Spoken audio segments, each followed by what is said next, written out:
up, I know. You might fuck my lord, you might call my lord. Love gon' set me up, bitch gon' set me up.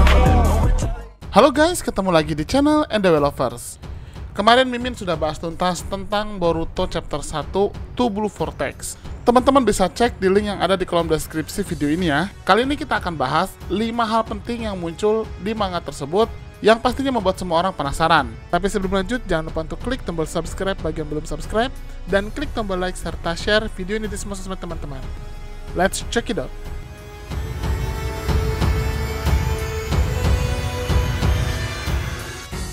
Shikamaru kita ketahui sudah menjadi Hokage ke-8. Banyak yang bertanya apakah Shikamaru ini sebagai Hokage pengganti atau permanen. Tentu saja istilah Hokage pengganti hanya berlaku jika seorang Hokage digantikan oleh Hokage sebelumnya, atau Hokage digantikan oleh penasehat untuk sementara waktu saja. Tapi kita ketahui jika Naruto dirumorkan mati dibunuh oleh Boruto, walaupun kenyataannya Naruto masih hidup ya. Dari situ kita bisa melihat Konoha pastinya sudah mengambil keputusan untuk mengangkat Hokage baru untuk menggantikan posisi Naruto. Dan ternyata Shikamaru lah yang terpilih menjadi Hokage ke-8. Shikamaru memang bukanlah Hokage terkuat, kemampuan ninjutsunya memang hebat, tapi tidak bisa sebanding dengan Naruto. Tapi Shikamaru adalah seorang ahli strategi, dan keputusan mengangkat Shikamaru menjadi Hokage ke-8 sebenarnya keputusan yang tepat di tengah Konoha yang saat ini sedang berada dalam ancaman yang luar biasa besar. Yang unik adalah ketika Sarada datang ke tempat Hokage ke-8. Di situ Sarada protes karena setiap orang di sana termasuk Hokage tidak memberikan kesempatan kepada Boruto untuk menjelaskan duduk persoalan. Apalagi Sarada tidak terpengaruh oleh kemampuan Zeno Eida, sehingga dia ingin agar Boruto tidak disalahkan atas kematian Naruto. Tapi tentu saja hal itu ditolak oleh Shikamaru, karena memang Shikamaru termasuk yang terpengaruh. Ada yang unik, di sini terlihat sekali Sarada tidak menunjukkan rasa hormat yang seharusnya pada Hokage. Berbeda ketika dia bersama dengan Hokage ke-7 alias Naruto. Dengan mudahnya Sarada memanggil Shikamaru dengan sebutan bodoh. Hal itu tentunya sempat mendapatkan teguran dari Konohamaru, tapi Sarada tetap tidak peduli. Dia mengatakan jika role modelnya selama ini adalah Hokage ke-7 alias Naruto, bukanlah Shikamaru. Jadi ternyata ada perubahan besar selain dari desain pakaian Sarada yang mungkin banyak yang pro dan kontra, juga dengan sikap Sarada yang sekarang terlihat sangat berbeda dibandingkan dengan sebelumnya.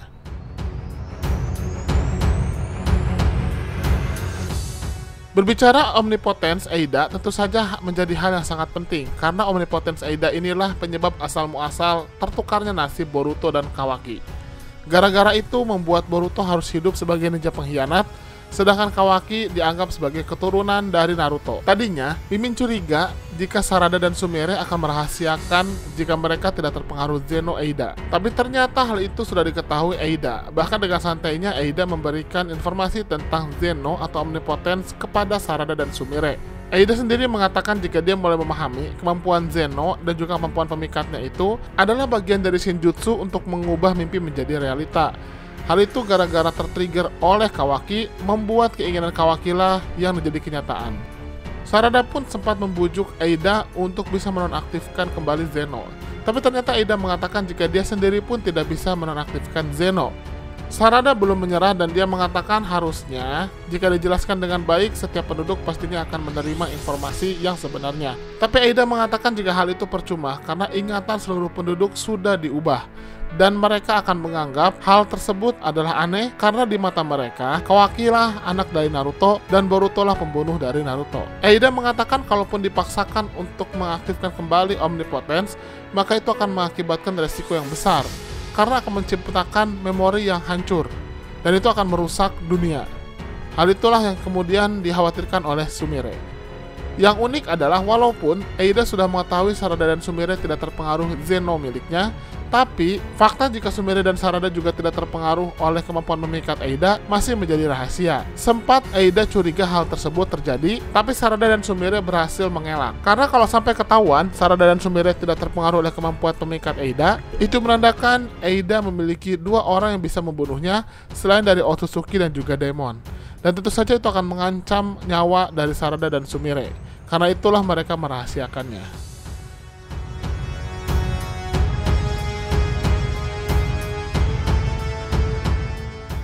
Berbicara Himawari, harusnya kita bisa melihat bagaimana Himawari berkembang luar biasa cepat dibandingkan sebelumnya. Dan Himawari yang dulunya tidak pernah berniat menjadi seorang shinobi, pada akhirnya dia ingin menjadi seorang shinobi, malah dia berusaha untuk menjadi lebih kuat. Di sini Himawari berlatih dengan Chocho, dan kita bisa melihat pergerakan Himawari sangat hebat.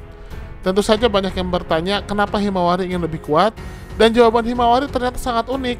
Bukan untuk membalaskan dendam karena kematian ayahnya kepada Boruto, tapi justru Himawari malah ingin membantu Boruto.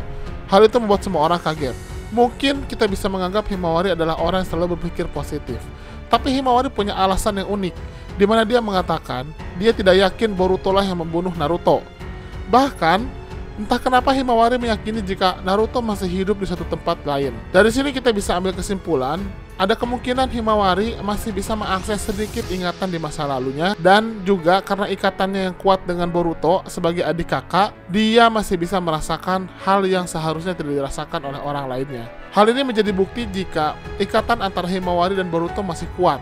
Himawari juga meyakini ayahnya masih hidup, yang menjadi bukti kemungkinan Himawari punya kemampuan khusus yang di masa depan bisa membuatnya terlepas dari Zeno milik Aida. Kalau kita kembali ke beberapa chapter sebelumnya, ada momen di mana Daemon mengatakan kepada Boruto jika dia tidak tertarik dengan kemampuan bertarung para ninja Konoha. Tapi ketika Himawari lewat, dia langsung merasakan suatu kekuatan yang dahsyat yang masih terpendam dalam diri Himawari. Bahkan Daemon sampai menanyakan hal itu langsung kepada Himawari. Mungkin saja kekuatan itulah nantinya yang akan membuat Himawari bisa melepaskan dirinya dari kemampuan Zeno milik Aida.